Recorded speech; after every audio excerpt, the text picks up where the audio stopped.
Our sponsor, the Peace Watcher, a black-owned safety app made and for by us. Listen, you ever been out and you think to yourself, it would be really good if somebody knew what my whereabouts was, just in case something happened that I cannot foresee, right? Unforeseen circumstances. The Peace Watchers allows you to create that safety, that peace of mind, to relieve that anxiety by being able to share your location with a friend from anywhere in the world. You can go ahead and download the app at thepeacewatchers.com. Black-owned safety app for us, by us. Let's stay on code. Mr. C.A. Lowe in the building. Let's get to the narrative, says Bagels and Loaded Lex.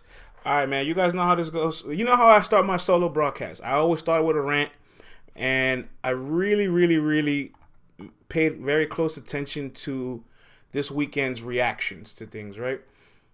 Specifically this weekend, because a lot of people, when they make predictions and they don't want to ever really admit that they're wrong, they try to find ways to nitpick, take things apart. I've seen a lot of people who picked K-Shine to win over the weekend eating some crow, and they were not happy about it. But we really need to have a conversation, not about so much us as media, but the battle rappers in media, right? Because at this point in time, there is an explosion. Hold on, let me get this off the screen here so we don't get so much brightness. There is an explosion of battle rappers participating in media, right, over the last 3 years. Math Hoffa, Misfit, Goods, DNA, K-Shine, Mike P, Shooting the Rapper, 40 Bars, John the Don, A-Verb, Pat Stay, right? The list could keep on going, right? And so all of these guys are peers in this battle rap media world. And now, apparently brand new, Sue Surf, who's now a commentator, right? Obviously, Rada, who's was with Henny Man in Battle Rap Trap. The list goes on. There's tons of battle rappers that are in the field of the world of battle rap media alongside of people like myself, right? What's the difference between us and them? They're more in tune with the business of being an artist, being a battle rapper. They're more in tune with the behind the curtains, things that you guys don't see, and even some things that I don't even get the chance to see. I know you guys think I'm some person with a lot of power or I have a lot of connections. As much network as I have, there's some things that I don't know about, and more importantly, maybe I don't even want to know about. But the battle rappers are the best representation of themselves. So when you see them in the spotlights of being a media member, in essence, they're supposed to be able to have this camaraderie amongst each other to look out for one another because they know what the process is like, preparing material, trying to memorize it through your regular job, you're taking care of your children, baby mama drama, maybe you're booked for 2-3 battles at a time and you have to balance all that while executing a good performance. Battle rappers know the struggle, so they can relate to each other the most. Yeah, but for some reason, battle rappers are probably treating themselves in the media worse than how we would probably treat them in the media, right? Because let's look at Sue Surf, for example, over the weekend. I know a lot of you guys said the Sue Surf exposes biasness by not necessarily calling out some of the battles. He apparently didn't watch the Arsenal battle. That's a surprise there. And then when K-Shine battle happened, they didn't call the votes, nor did he even give a winner for the K-Shine battle. And the night prior to, he said Chilla Jones wouldn't win a round. So you're expecting at some point for Sue Surf to say, hey, Surf, you were wrong, admit it, right? But if yesterday or Saturday night was the first time you say to yourself, Sue Surf is biased, wake up and smell the coffee. Sue Surf has been biased for a long time, all right? He has connections, he has friends, and I've been saying it for a long time. Battle rappers actually have the opportunity to be more biased than media members because they have more relationships to cultivate and to maintain than we do. We're going to tell it how it is. They have to keep these relationships for their own commerce, for their own support, for their own opportunity to make revenue. So they're not always going to say things how it should be said, or maybe sometimes they're not always going to call things out the way it's supposed to be called out. And that's fine. I'm not mad at that. I'm more upset at the other battle rappers that will very harshly critique performances. Like, you expect X blogger, Y blogger, I'm not naming any names, to be very critical of New Jersey Twerk. But when somebody like Goods, for example, is very critical of New Jersey Twerk, it hurts Twerk more because battle rappers have more of an influence, they have more of a following, and they all got into this media game to pretty much dictate and to control the direction of a narrative, which, by the way, trying to control the direction of a narrative is bias within itself, right? It's already a biased action. But it's kind of crazy to me that sometimes you'll see battle rappers that'll claim winners for battles that they didn't watch. They will give opinions on things that they weren't there for or didn't get a chance to fully see. So what's the point of trying to imprint your voice on something that you didn't even necessarily witness? That's not analysis. That's not necessarily a good take. And what's the difference between somebody like a Goods not watching a battle, recapping it, as opposed to somebody who is not a battle rapper not watching a battle, recapping it? There probably is no difference. It's probably just as bad, if not worse, because you are a battle rapper. You would not want to be treated this way, but you guys are treating yourselves the way that you don't want to be treated by the other media. And I think at some point in time, we need to start calling a spade a spade. They're almost more destructive to each other than we could ever be. They're supposed to create this welcoming environment, this understanding camaraderie. But in reality, this is creating something a little bit more toxic because it's like, wait, hold on. You know me. You know me directly. We go out to eat after these events. Like, why aren't you putting your best interest forward when you're covering me?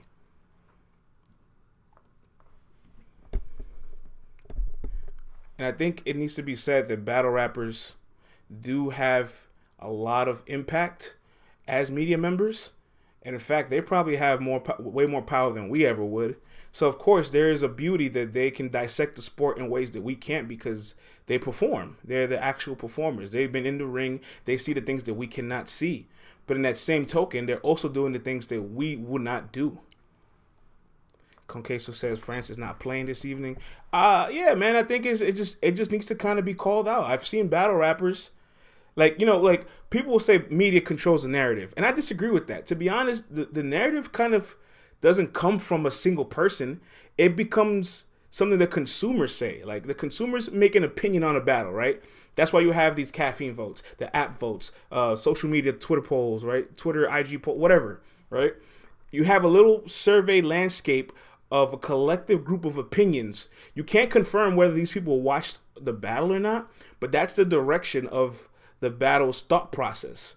And media's job is just to either agree or disagree with what the consumers are saying. My concern is, at what point do we call out the battle rappers for creating opinions and making points and takes for battles that they don't watch themselves? And I know a lot of people say, people in the caffeine chat can sway the fans' opinions because battle rappers in the chat can have messages that sways the fans. First and foremost, if you're a person that's going to get swayed by a chat room box, right? If a message is going to change your opinion, you weren't watching the battle for the content to begin with. You were watching the battle for the opinions of the battle.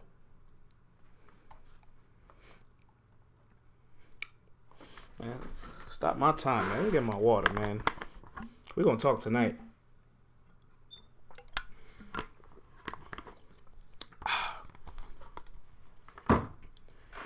If you're really watching the battle, you're listening to the bars, whatever the messages are popping up at the bottom has no effect to the content that you're watching.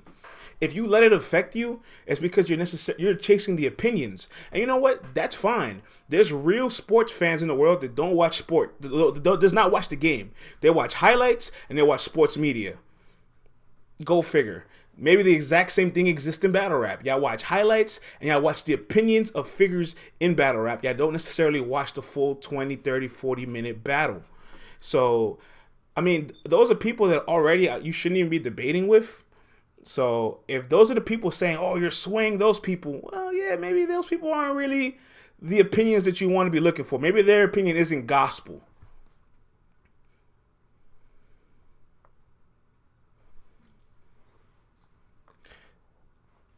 Let's look into some of these messages. CJC says, your battle rap IQ is low if the chat persuades you.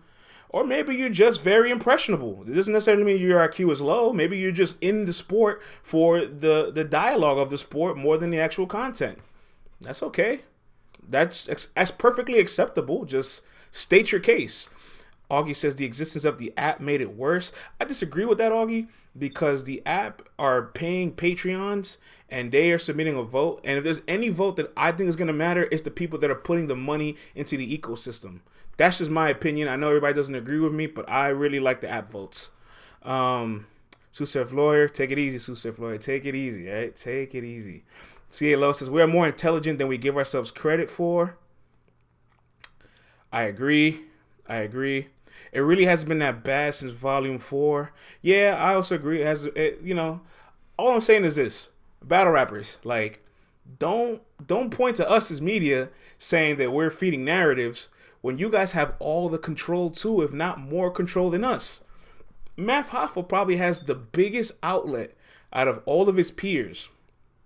And let's be honest, he's not a big Susur fan, right? To be kind, to put it in the most kind terms I could put it, he's not really a big Susur fan, right? That doesn't look good. It doesn't look good when Misfits on that platform saying things like she thinks Rum Nitty's overrated, and the list goes on and on and on, right? So these people are the I don't want to say the pinnacle, but they're the biggest figure of battle rap media from a battle rapper. And then they're coming at some of the biggest stars or most active names. I can say Rum Nitty's overrated, and Misfit can say Rum Nitty's overrated, and it won't hold the same weight.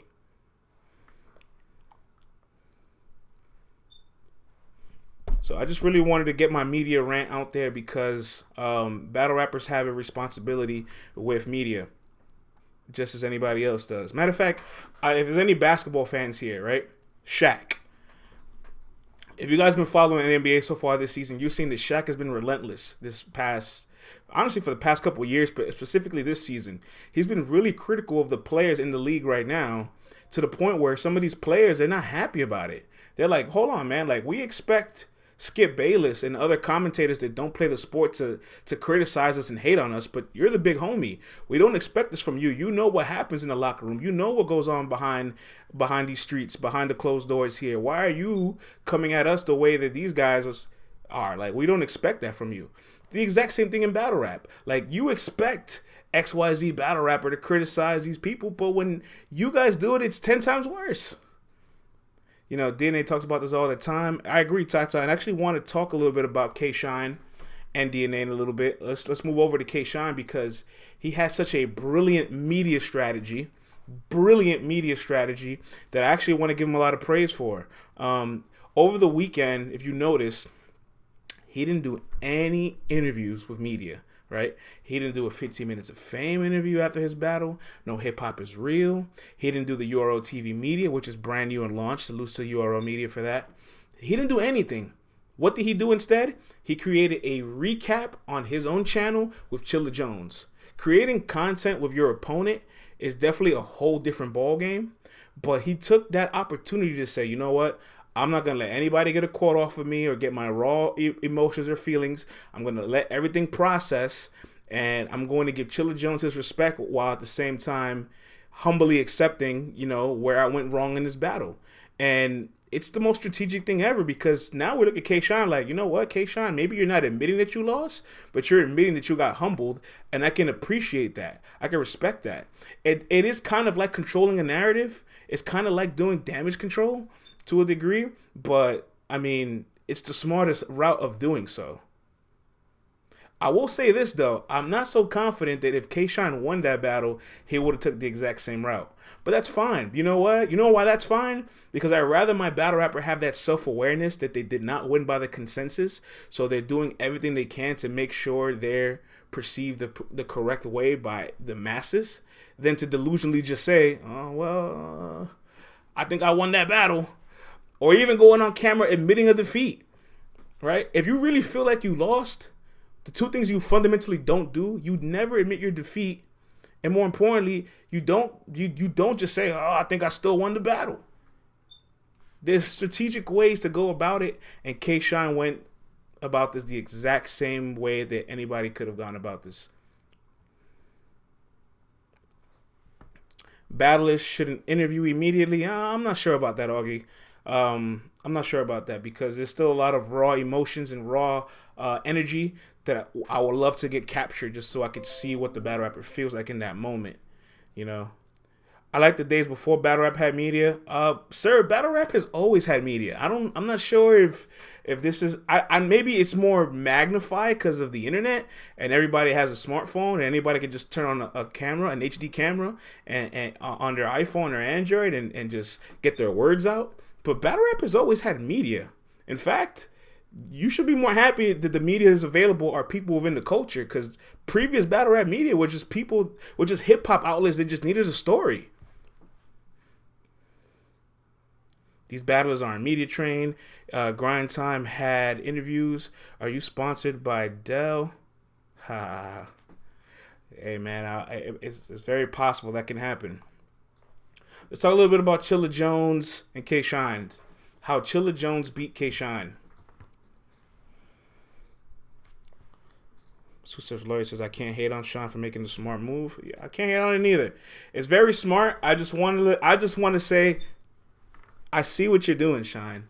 But it's smart though, right? It's literally the most strategic way to handle a loss. Again, he doesn't believe he lost, but he knows to the masses he might have lost. So this is the best way to handle it. I want to talk a little bit about K Shine's battle with Chilla Jones and how Chilla beat K Shine, how K Shine lost the battle. So I did put out an interesting statistic. As funny as it may sound, K Shine has not lost a coin toss since 2017 against Danny Myers. And I know that sounds mad funny that like, oh, he finally lost a coin toss, he lost the battle. Yeah, no. But sometimes we don't really realize how much a coin toss changes things, because when a battle rapper is preparing their material before the battle, one thing that they do not know and they can't anticipate unless they just go first while the coin's in the air, they don't know if they're going to go first or second. Like, you can't plan for that unless you go. I mean, you can't plan to go second. You can plan to go first, but you cannot plan to go second. So K Shine every single year after 2017 against Young Cannon, against Ines, against Av, against Jay Mills, against Tay Rock, against Reed Dollars, against From Nitty, the list goes on. He wins these coin toss and he makes his opponent go first. They set the bar and he has so much energy. He's such a good performer. He's so electric that he's able to match and succeed any single piece of energy that's placed in front of him. So the first time where he had to play catch up, it was a completely different outcome. And today on Breakfast with the Champ, K-Shine says he knows exactly what he did wrong in the DNA battle. I want to play this audio clip so we can all listen in. First round, but that's what took the lead. So now it forces me. Now I'm not a freestyler nigga. Now it forces me to freestyle, because now I got to show that I can freestyle too. And this is why he's winning the battle, because now I'm not the star anymore. Now I'm finding myself trying to keep up with you. He changed the momentum in the battle. That's a he fact. changed the momentum. That's why I got to be honest. Like, you know, when I left out, before the battle, we had a bet. Like, yo, the loser got a Brit buy drinks, right? I say, yo, I still might buy this nigga a drink, but now I got to wait till this footage drop. but we was like. So there you have it. Even K-Shine says it himself. The pacing of the battle was just not what he was used to. For 3 years, you have been the person that dictates the pace by exceeding your opponent's energy. So for the first time in 3 years, you have to be the one to set the bar.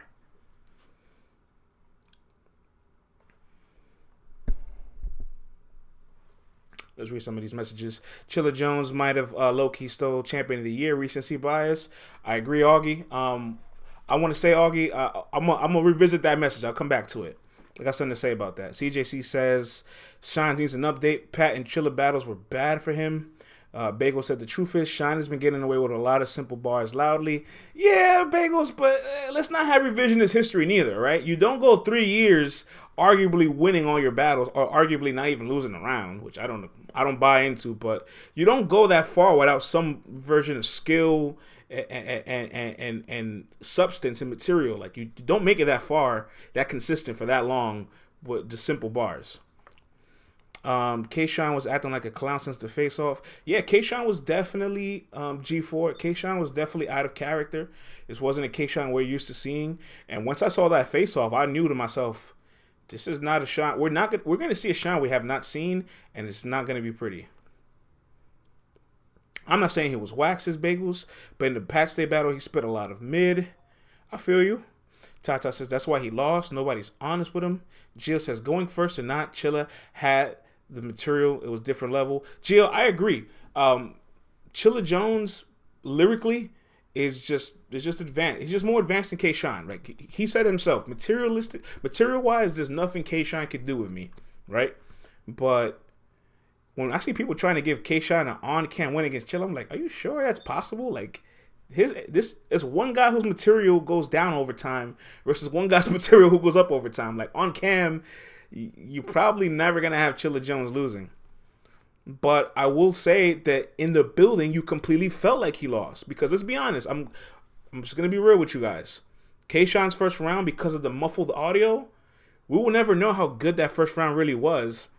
I personally thought his second round was pretty good, even though I still have Chilla winning that round. And Chilla said if there's any round I would give Shine, it would be the third. So it's not like K-Shine was bad by any means.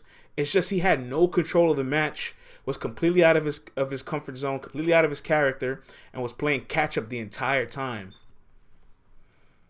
You got to think, if Chilla Jones goes first, that rebuttal doesn't exist. That rebuttal would have never happened. I've never seen somebody win a round within 5 bars. Sean was bad, let's be real. I disagree, BX Legend. I disagree, but that's your opinion. Susef Lawyer, what Sean has done the last few years isn't normal. He was due for an L. I agree. Susef Lawyer, I was saying that. I said it was about time Sean take a loss. You know what I'm saying? It was unsustainable. It was at any given moment. It was going to happen. Bagel says the only thing I remember from Sean's round is dump text. Gio says, off to a bad start with the muffled audio. But he wouldn't know his audio was muffled. You know what I mean? Like, he wouldn't know that. Only we would know that. Tata says, even if it didn't, Shine was still getting 30'd. Shine's mic and freestyle is why he lost. When do you see Shine rebuttaling? You rarely ever see him rebuttal. So the fact that he even tried that, I give him props for trying it, but it didn't land. And I think people have to realize, like, a bad rebuttal is better than no rebuttal. So that's why rebuttals are so risky.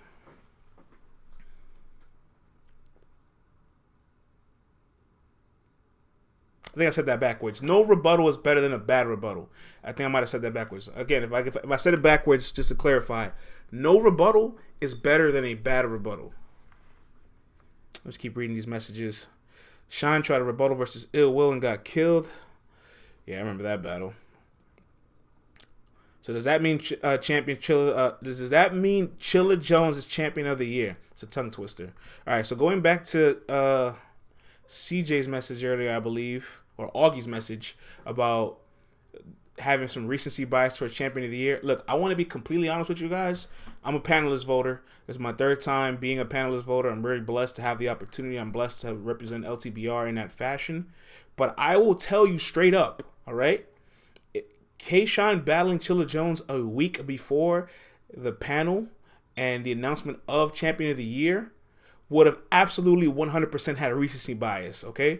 If K-Shine walked out that day with a 30 and we all voted Chilla Jones winning champion of the year, for example, everybody would have been like, I don't understand it. We just seen K-Shine beat this guy. How would you give him the award?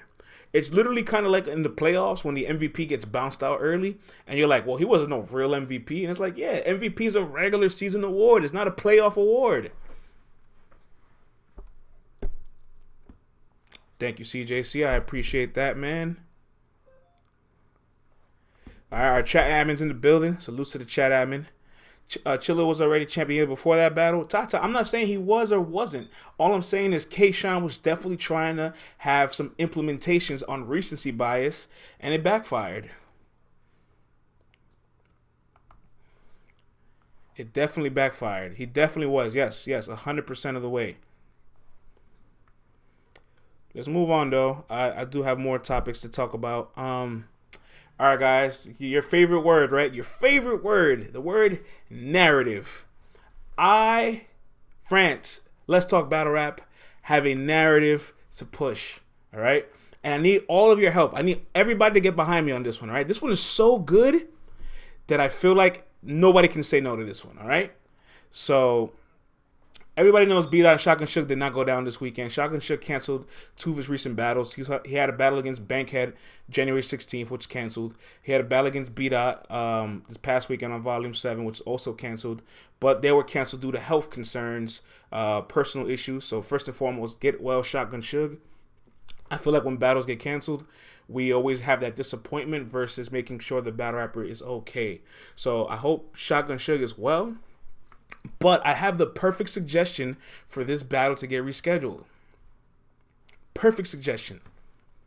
B Dot versus Shotgun Suge in a banned one-off setting in New Jersey. Hear me out. B Dot has 8 battles on URL. 7 out of his 8 battles have been in California. So what does that mean? His one road game was against JC. Probably his worst performance on the league. It's about time B Dot hits the road again. And if honestly, we've seen the polls. The polls had this battle 85-15% in favor of B Dot. If you make this a one-off ban in a gritty setting with a bunch of Jersey dudes in New Jersey, you level the playing field, and we finally put that test to B Dot. Say, hey, let's get you back on the road on URL and let's see what you can do. Let's see what you guys have to say about this. They say, I like this. He don't leave Cali. He's comfort. I like this. Let's get him out of Cali. Suge 30. Who has Suge 30? Jersey's allowing gatherings during COVID. Hey, 4-time. We'll figure all that out in a second. Let's just first present the idea, and then we'll get the logistics and operations settled, all right?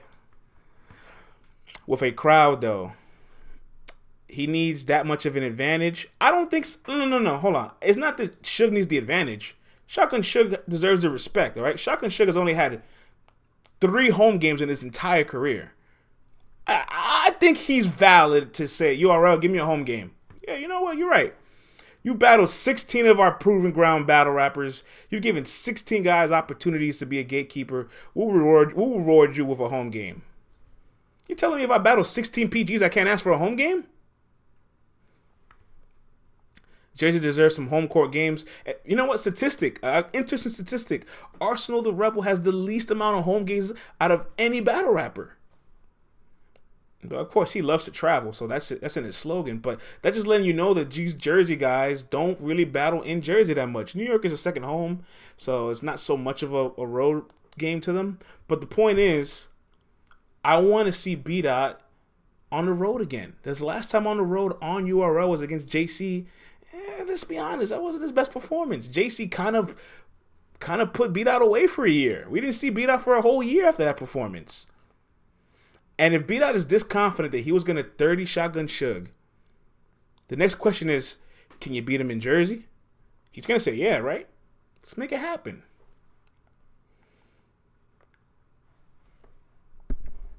If B Dot wins, it'll be a body bag. What if he gets a home game and chokes? Well, BX Legend, I don't even know how to answer that. I hope it doesn't happen, although statistically, that's very possible. Notice Ars doesn't battle in LA off URL. Interesting. NY counts as a home game for Jersey. Seb, I'm not all the way mad at that. We're literally neck and neck, Jersey, New York, just a bridge away from each other. Tata says, I like it. BX Legend laughs. Hey, listen, man, I would really like to see this battle get completed. And more importantly, B Dot said over the weekend, I want to battle New Jersey Twerk. And Twerk's response was, he needs to get this done first. All right? So Twerk is kind of telling him, look, you need to battle Big Homie. What other better way to build up the Twerk battle than the beating Shotgun Suge in New Jersey? If you beat Suge in Jersey, that's it. I'm sold. I will pay for the match, even if it's free. I will pay for the match. Twerk versus B Dot would be crazy. Says our chat admin. Yes, it would. Yes, it would.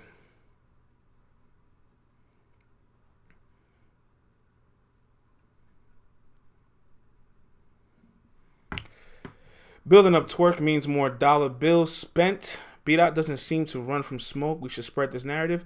Yeah, absolutely. I don't think B Dot ducks any smoke. And honestly, I'm not saying that B Dot is afraid of battling on the road. That's not at all what I'm saying. I'm just saying he hasn't battled on the road since 2018. And that last time we've seen him on the road on URL, it wasn't his best showing. And he's been battling in California all of last year, except that one time went to Jersey. So I'm ready to see him on the road on URL again. That's all I'm saying. That's fair to say, right? Geechee Gotti was a road warrior. Like, Geechee wasn't battling at home until COVID really hit. So I really would love to see B Dot hit the road. Let's push this narrative. I already sent this into to URL staff. They love the idea. Let's see if we can get it done. And if it gets done, remember where you heard it here first. But I do have one issue with B Dot. Got to bring this up. I do have one very, very, very, very big issue with B Dot. Recent reports on URL TV News, Anwar interviewed B Dot, the God, and he felt the need to ask him a very specific question. He said, how do you think Hitman Holla would fare out in this COVID setting? Let's listen here to this clip of B Dot answering Anwar's question.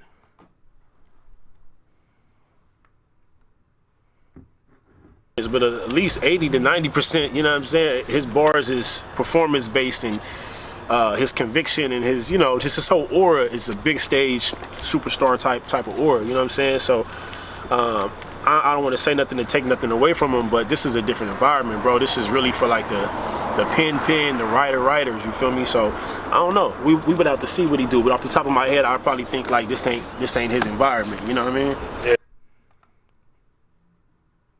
I want to ask all you guys first. Do you guys think Hitman Holla could adapt in the bubble or / COVID setting? Because I have a very, very, very big issue with what was said there.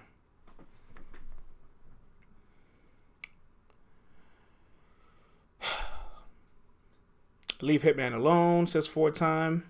Hitman whooped on Orad and Arsenal.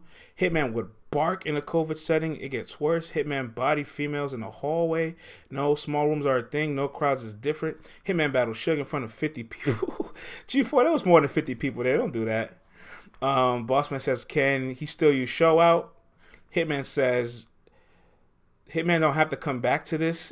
It's his opinion. Plus, it might get him the battle. Look, he's entitled to his opinion. But I'm just kind of confused by it because, all right, let's break this down a little bit, right? Hitman Holla. I'm not even going to go down to accolades, none of that, because all of it's kind of irrelevant to the COVID setting. But this is really important to point out. The top 15 highest viewed URL battles, Hitman Holla has 6 battles in the top 15. 2 of them in 2012, 2 in 1 in 2010, 1 in 2013, 1 in 2014, and 1 in 2017. You know what that means? That means even in 2017, he didn't peak. He still kept elevating. Against K-Shine, who he was an underdog against, by the way, he had a magnificent performance. He had a magnificent angle against K-Shine. He was chain punching, rebuttaling. Against Tay-Rock did the exact same thing. Against Bill Collector did the exact same thing, and that's even a smaller environment. So guess what? There's a solid sample size that Hitman Holla improved his skill set over time. In fact, he actually might be a better battle rapper now than he was back then. And sure, I get it. Maybe he's not rapidy rap, but angles are so lucrative in the COVID setting. Angles are so powerful in this era. Is there a more elite angler than Hitman Holla? Like, did we see what he did to Arsenal? What he did to John? What he did to Verb? What he did to Surf? Even though Surf probably won that battle, he still did his numbers against Surf. What he did to K-Shine? Bill Collector? Like, Hitman Holla's strength is angling. So somebody who has great conviction, great delivery, is now punching, has gotten more lyrical, is an elite level angler. How can they not adapt? I don't understand this. I love Lou Castro. I think he's the most improved battle rapper 2020. Lou Castro doing well in the bubble, but Hitman Holla can't? I don't get that. And I get it, right? B Dot believes that the bubble belongs to the pen guys. But there's a solid sample size of pen guys losing in the bubble too. Lou Castro beat Kid Chaos in the first round. And Kid Chaos is probably better than Lou Castro right now today. JC lost to Loso, and Loso's closer to a performer than he is a lyricist. All right? There's a lot of people that just because they have a pen doesn't mean they're going to win in this environment.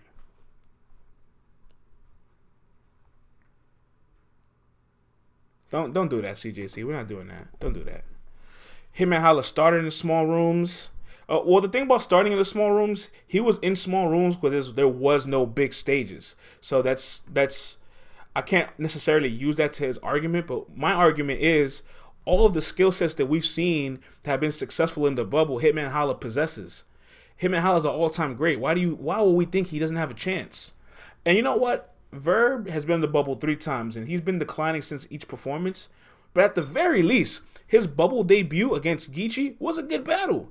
Goods' Bubble's debut against Geechee was a good battle. So we're going to sit here and say Verb and Goods can do great in the bubble, but Hitman Holla can't? I just don't get the logic.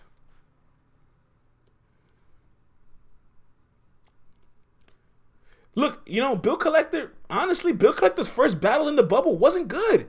Bill Collector versus Glueezy was not a good battle. It's not a good battle. It took him a couple battles to get better. I don't consider Verb a pen guy that he wants to be. That's fair. That's your opinion. That's fair. Music by Wayne. Bill Collector arguably killed Hitman in their battle. No, he didn't. You can say Bill won, but you cannot say that Hitman did not do his numbers. Vice versa. If you have Hitman winning, you can't say that Bill got killed. They both put on a spectacular battle of a grudge match from 8 years later that met its expectations, and they both were counter-writing and chain punching, and it was a masterpiece. That battle was a classic. I'm not gonna sit here and allow you to say that anybody got killed in that battle. Is Bill versus T-Top considered a bubble? Probably not, because that was prior to COVID, and there was a whole audience for that. But, I mean, I'm talking no audience, just you and your opponent, and probably Smack. JC wasn't bad. He just lost. Look, all I'm saying is just because you have a pen doesn't necessarily guarantee you a win, all right?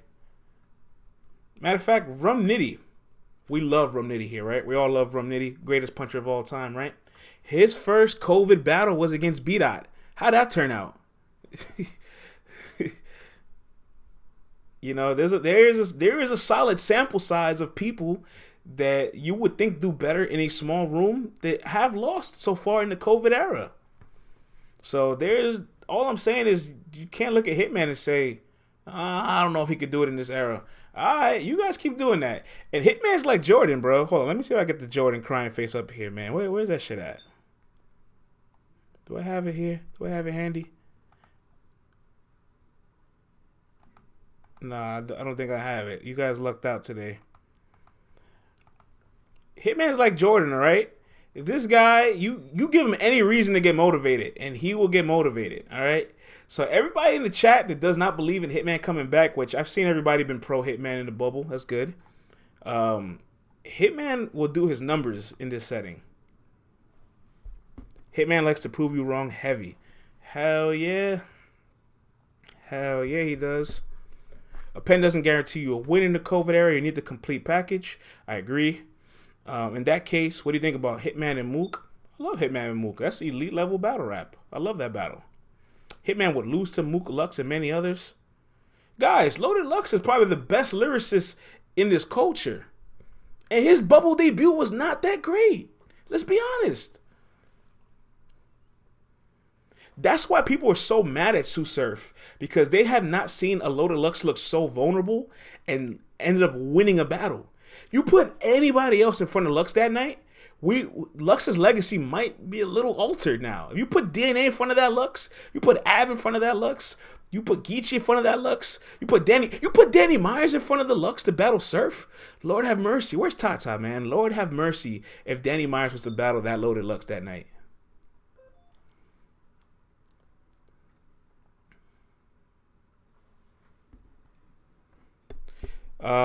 Dominique says, France, to be fair, when your opponent is bad, what do you expect? Yeah, that's a fair point. When your opponent's kind of like not doing good, you kind of play to their level, you know? But, I mean, his energy wasn't there to begin with, so I don't know, man. Like, he was very vulnerable that night. That's all I'm saying. Very, very, very vulnerable. You know, I don't think we'll see Loaded Lux that vulnerable ever again. I think he's going to improve moving forward. But all I'm saying is that one time, boy, a lot of people have surpassed that. Kid Chaos has had better performances in the bubble. Chilla Jones had better performances in the bubble. The list goes on. A lot of people have outperformed Loaded Lux so far in the bubble. Granted, the sample size is just one battle, so you can kill me for that. But the statement is not inaccurate.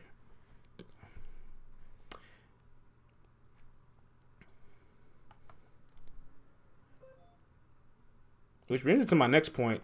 I want to talk a little bit about Loaded Lux. Loaded Lux, Is he coming outside? He got called out 3 times on Volume 7 by 3 people that are excelling right now. In fact, if you were to power rank battle rappers today, Chilla Jones, Danny Myers, and DNA are in your top 3. You pick the order. But they're in your top 3. No lower than top 5. You know what I'm saying?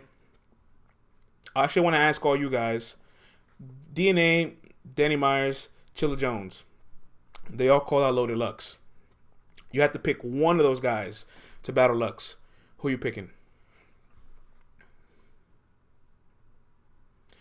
Dominique says Chilla. Admin says DNA. Bagel says Danny. Junior says DNA. CP803 says Gary. Ghost says Chilla. Tata says Danny. Coquesso says Chilla clear. Suicide Lawyer says kill me. But none of those excite me at this point. That's fair. That's fair, Suicide Lawyer. But I didn't ask if it excited you. I asked who would you pick out of the 3. Dale Simmons says Danny. M4 says Danny. Music by Wayne says Danny. It's a lot of Dannys. Danny has a very solid chance of getting Loaded Lux. Like, it's very possible. Danny, DNA better backstory. 4 times says DNA. Admin says Chilla or Danny. Bagel says Danny or Day. Suicide Lawyer says DNA. Look, there's a nice little fluctuation in names. A little bit of a history lesson for those that may know this or those that may not know this. Fun fact, Summer Madness 2, when Loaded Lux was going to make his debut, before picking Calico, DNA was one of the names offered to battle Loaded Lux. It was DNA, conceded, Hollow, but Hollow was in jail at the time. Hollow was locked up, so he couldn't do the battle. But then eventually ended up being Calico. So just think to yourself that DNA probably could have stood in Loaded Lux. It could have stood in front of that casket, that suit, the performance 9 years ago. DNA would have died. Yeah, I'm pretty sure anybody would have that night. Have you really seen anybody try barking on Lux? That's a good point. I don't think it's really happened. Maybe like Hollow when he's screaming at his face, but Hollow's voice is so raspy. Like, is that really barking? DNA would have died, but Gary, it's a different story. Oh my goodness. Arsenal did. That's a good point. Arsenal did. I'm kind of upset that didn't come to my mind right away. That battle was very forgettable. In fact, that battle didn't even sell out the venue. Like once Loaded Lux no longer sold out a venue, I knew something was up. Who is Gary? Says 4-time. Class, would you like to enlighten 4-time who Gary is? Dominica says Arsenal Lux are friends though. Yeah, it was a friendly battle. Definitely not one of my favorite Lux battles. Dominica says, can you explain Gary?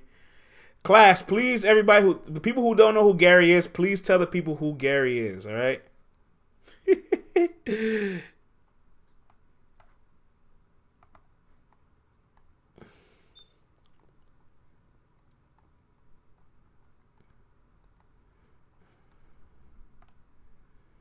Look, this is Gary, all right? This is Gary.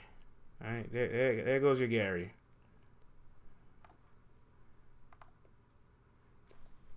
Perfect. The chat's blocked. Can't see none of the messages. All you can see is Gary.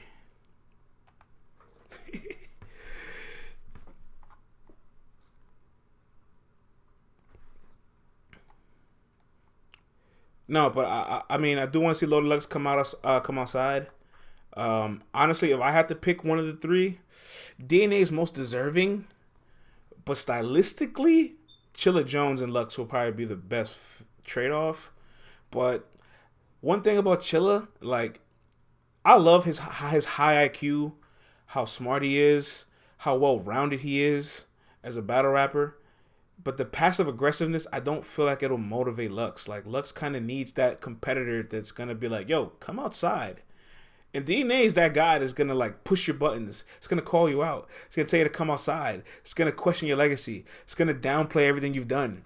It's going to criticize you, all right? DNA is the guy that will push Lux to that next level, but I really want to see Chilla get that dance too, so I'm kind of stuck there. I'm not mad at Danny and Lux. I'm not mad at it, believe it or not. I'm not mad at it. I'm not mad at it at all. DNA could get Lux, especially if he promos. Danny versus Tay Rock. Chilla can talk shit when it's time to. Chilla consistently sells himself short by being nice all the time. Suicide Floyer, that's a very, very, very good point. In fact, they were killing Chilla Jones for calling out Kid Chaos, which is kind of a little ridiculous, because let's just be honest, Chilla Jones knows where the smoke is at, all right? Where there is fire, there's smoke. Or where there's smoke, there's fire, however the phrase goes. And he knows where the warriors and the competition is, all right? Let's be honest. How much longer do we need to keep convincing ourselves we need big name matches? We just had Tay-Rock and Averb headline Volume 7. Two of the most accomplished guys on URL, period. Right? They probably had the fourth worst main event in URL history. Next to Mook and Iron, next to Hitman and Hollow, next to Lux and Surf, and then Tay-Rock and Verb. Like that's where that goes, all right? That battle is in that conversation. In fact, Verb had 2 rounds where he spent 2 minutes and 50 seconds. Verb tapped into his inner Big K. Like it was remarkable. So, I said it on Saturday, and I'm not double backing. Kid Chaos is currently better than Aver right now. So, like, if Chilla and Aver battle and Chilla and Kid Chaos battle, who we know which battle sells more tickets, even though there's no tickets to sell. We know which battle headlines the card, but what's the better piece of content? Right now, do we care about the politics, or do we want good battles? I want good battles. I'm okay with all the politics being put aside, right? Because they don't have to worry about selling out a venue, getting this place, packing out a brand new market, another city they're traveling to. We don't got to worry about none of that. This is the opportunity to create the best style matchups. That's why T-Top and Easy battled. I love Easy the Block Captain. Love Easy the Block Captain. Can we be honest? Did Easy really deserve the T-Top shot yet? All he did was this battle in his tournament, beat a vet, beat Danny, but T-Top's the top tier. Like we probably said, oh snap, he's getting T-Top. That's a great look. We were so happy for him because T-Top sped his process up. But as far as what he was doing, he probably could have got another couple battles before getting T-Top. But T-Top said, this is a good style matchup. Let's get it out the way. Let's get it popping. T-Top avoided politics. Because if T-Top said Easy needs 1 or 2 more battles, we wouldn't contest that. Nobody would contest that. But instead, he said, fuck the politics. I just want a good battle. So I'm saying here, fuck the politics. I just want a good battle. Kid Chaos and Chilla Jones, sign me up. Inject that in my veins. That's a good battle. All right, let's read some of these messages. 4 times says he deserved Easy. Easy has been battling for years. And he smoked the bear. Easy set himself apart, so he skipped the line because of that. I agree, Music Wayne, but you said it. Skip the line. Meaning if you had to wait in line, he still could have been waiting in line. He skipped the line. T-Top avoided politics versus Geechee. T-Top wants A-Ward. He's in the business of competing. Hello. Thank you, chat admin. Somebody will probably make A-Ward would try to make A-Ward go through hurdles. But instead, they might give A-Ward a top tier for his URL debut. That's incredible. Never know when you're called to action. They got set up after Twerk's return, injecting your veins. Listen, man, we need it, all right? We need it, CJ. Let's keep reading messages. Outspoken 86 says he took Easy to get swamped second. That's funny. Eventually, you're gonna stop injecting stuff, says Dale Simmons. Never will I ever stop. Kid Chaos brings Battle of the Night every performance. A-Ward needs Twerk. I agree with that. Let's be real. If we're talking rap, A-Ward is dangerous. Yes, he is. When is URL going to stop fucking around and get A-Ward? It's a good question. A very good question. Casey Smoke Swamp. A-Ward versus Danger Zone. The list goes on and on and on. Matter of fact, I'll give you guys a great example. I love Real Sick, right? I love Real Sick. Y'all know he's my favorite rookie. On paper, after Ultimate Madness, he didn't do anything in the league per se to get Chilla Jones. But Chilla Jones damn near risked his Champion of the Year campaign, came down, and had a classic with a rookie. Chilla Jones could have easily said, I'm good. I want the big dogs. And he deserves the big dogs, no? He deserves the Tay-Rocks. He deserves the A-Verbs. He deserves these names. But nah. He did not care for the politics. He is a warrior. He's here for competitive battles and good content. So you gotta respect that. And it's things like that why people like Chilla Jones might get the head nod to be champion of the year over somebody like K-Shine. K-Shine said, give me E Hart, and that was a one-sided battle. Give me Pat Stay. One of the most disappointing battles of 2020. I guarantee you K-Shine battles Fonz. By the way, Fonz called out K-Shine after won the tournament, never got it. I bet you if K-Shine and Fonz battle, that battle would be better than almost every battle he had that year. It'd be better than him and Clips. It'd be better than him and Pat Stay. It'd be better than him and E Hart. K-Shine and Fonz will be better than all three of those battles, but on paper, it's not bigger than any of those battles. So at some point, they need to kind of put politics aside and just realize styles make fights right here. A-Ward needs a top name. Real Sick versus Mike P needs to happen. I agree. We never seen the Carolinas beef. Swamp and T-Top needs to make it happen. Facts, France, make the matches, no politics. Listen, if there was ever a time to cut the politics and just get to the match, it's now. It's now in the COVID era. Verb and Rock will go down as one of the most disappointing battles of 2021. No, Bagels, it'll go down as one of the most disappointing battles of the century. Not just the year, the century.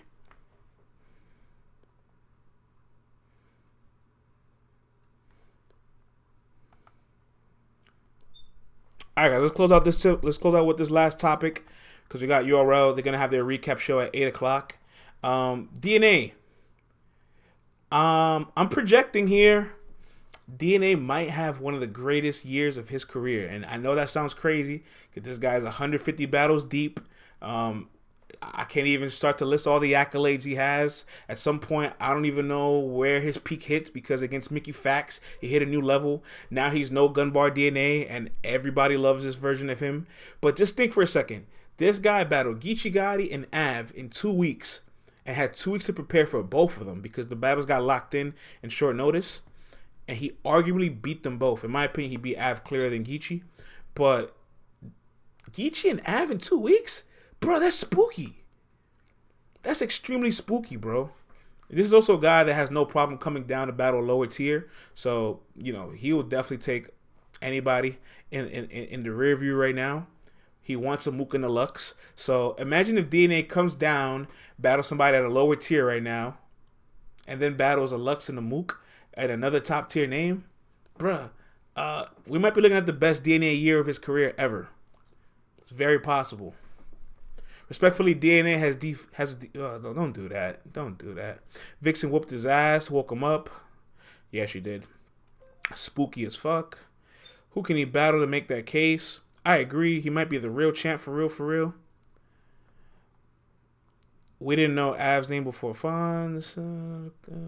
G4 says he didn't beat Geechee though, but salute to DNA. Hey, listen, I'm not mad at you having Geechee, but battling Geechee and Av in 2 weeks and not clearly losing to either of those two fellas, man, hats off to DNA. That's a tough assignment for anybody. Chilla Jones whooping Shine might wake him up. I don't like that DNA keeps saying rewatch his battle with Vixen like she didn't win. That's fair, Tata. But he wears the L. He knows what's up. Fun fact, guys. Remember when I said earlier that K-Shine kind of knew he might have lost to Chilla Jones, so he avoided the media and did an interview with Vixen on his. He did an interview with Chilla Jones on his channel. DNA did the exact same thing with Vixen. DNA said, "Vixen, let's do this interview. Let's put it on my channel." It's almost like the perfect damage control strategy. It's incredible.